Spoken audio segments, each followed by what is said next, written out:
મહેસાણામાં ઘી પનીર બાદ હવે ગોળમાં ભેળસેળ બહાર આવી છે। મહેસાણામાં દેશી ગોળના નામે લોકોના આરોગ્ય સાથે ચેડા થઈ રહ્યા છે। રસમલાઈ પોપટછાપ બ્રાન્ડના ગોળની તપાસ કરાઈ રહી છે, તો તપાસ દરમિયાન બંને બ્રાન્ડના ગોળના નમૂના ફેલ થયા છે। ગોળ બનાવવા માટે પ્રતિબંધિત સિન્થેટિક ફૂડ કલરનો ઉપયોગ થતો હતો।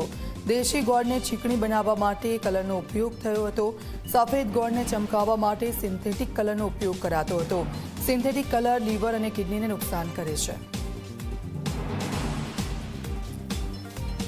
ભેળસેળયુક્ત પનીર બાદ ભેળસેળયુક્ત ગોળ પણ જે છે તે મહેસાણામાં સામે આવ્યો છે। ખાસ કરીને આપણે બતાવવાનો પ્રયત્ન કરીશ કે આ પટેલ સતીશ કુમાર મોહનલાલ નામની પેઢીમાં અને જે છે તે દિદિયાસણ સ્થિત હરિકૃષ્ણ માર્કેટિંગ નામની પેઢીમાં ફૂડ વિભાગ દ્વારા કાર્યવાહી કરવામાં આવી હતી।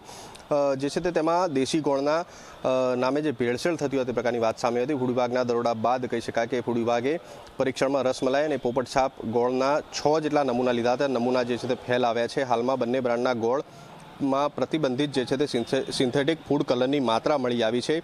મુખ્ય વાત કરીએ તો સિન્થેટિક કલરવાળો જે આ ગોળ ખાવાથી લીવર અને કિડનીનું જે છે તે ગંભીર અસરનું જોખમ રહેલું છે। ત્યારે હાલમાં તો જિલ્લા ફૂડ વિભાગ અધિકારી વિપુલ ચૌધરી અને તેમની ટીમ દ્વારા જે છે તે આ હરિકૃષ્ણ માર્કેટિંગ અને પટેલ સતીશ કુમાર મોહનલાલ નામની પેઢીમાં જે છે તે કાર્યવાહી કરવામાં આવી છે। થોડા પૈસા કમાવાની લાયમાં આ પ્રકારના જે છે તે ભેળસેળ માફિયાઓ હાલમાં લોકોના આરોગ્ય સાથે ચેડા કરી રહ્યા છે। ત્યારે હાલમાં હવે જોવું રહ્યું કે હાલમાં નમૂના તો ફેલાવે છે, ફૂડ વિભાગ દ્વારા કાર્યવાહી પણ કરવામાં આવી છે, પણ વધુ આગળ જે છે તે આ ભેળસેળિયાઓ સામે કડકમાં કડક કાર્યવાહી થાય તે પ્રકારની પણ લોકો માંગ કરી રહ્યા છે। ત્યારે હવે શું કાર્યવાહી થાય છે તે જોવું રહ્યું। તેજસ દવે, ઝી મીડિયા, મહેસાણા।